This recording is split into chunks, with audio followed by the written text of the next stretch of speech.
ноҳияҳои тобеи марказ аз ҷумла ноҳияи рӯдакӣ низ чун дигар минтақаҳои кишвар даври ноҳиявии озмуни ҷумҳуриявии Тоҷикистон ватани азизи манро баргузор намуданд. Бояд гуфт ки дар озмуни мазкур иштирокдорон аз ноҳияи рӯдакӣ кам набуд. Гуфта шуд ки дар даври аввали ин озмун довталабони зиёд номнавис гардида, вале аз миёни онҳо беҳтаринҳо ба даври ноҳиявӣ роҳ ёфтанд. ман Фатонаи Музаффар хонандаи синфи 4 муассисаи таҳсилоти миёнаи умумии рақами 57 мебошам.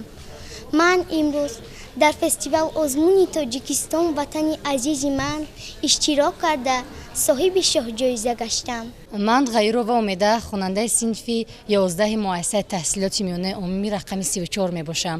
имрӯз дар озмуни ҷумҳуриявии Тоҷикистон ватани азизи ман иштирок намудам ва сазовори дипломи дараҷаи аввал гаштам. Тоҷикистон диёри зебоманзару фарҳангдӯстдор аст. мо ҷавонон хушбахт аз онем, ки дар чунин ватани зебою маҳбуб ва дар ҳавои ободу озод умр ба сар мебарем. аз номи кулли ҷавонон миннатдории худро ба ҷаноби оли муҳтарам Эмомалӣ Раҳмон мерасонам, чунки барои мо ҷавонон чунин озмунҳоро ташкил менамоянд, то ин ки мо малакаю маҳорат ва дониши хешро сайқал дода баҳри Тоҷикистони азизамон каме ҳам бошад саҳми арзандаи худро гузорем. ин аз он шаҳодат медиҳад ки насли наврасу ҷавони кишвар дар баробари аз худ намудани илмҳои замони муосир инчунин ба соҳаи фарҳанг низ таваҷҷӯҳи зиёд доранд.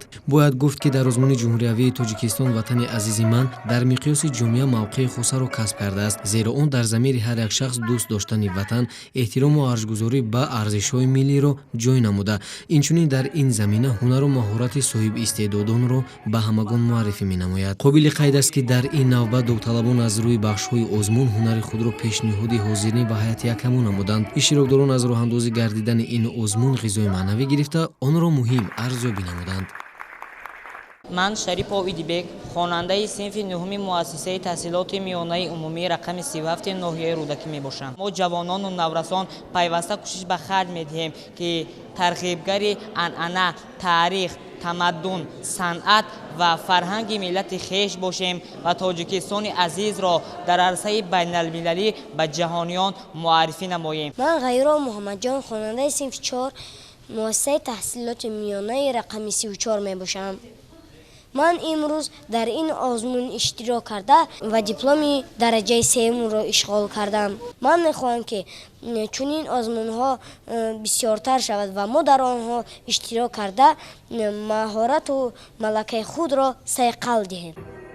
бояд гуфт ки дар интиҳо ҳайати якамон беҳтаринҳоро муайян намуда, иштибоҳҳои ҷойдоштаро дар ин самт ба ҳозирин расониданд. ҳамзамон барои иштирокчиёни ғолибони даври ноҳиявӣ сипоснома ва тӯҳфаҳои хотирмон аз ҷониби масъулин тақдим гардид.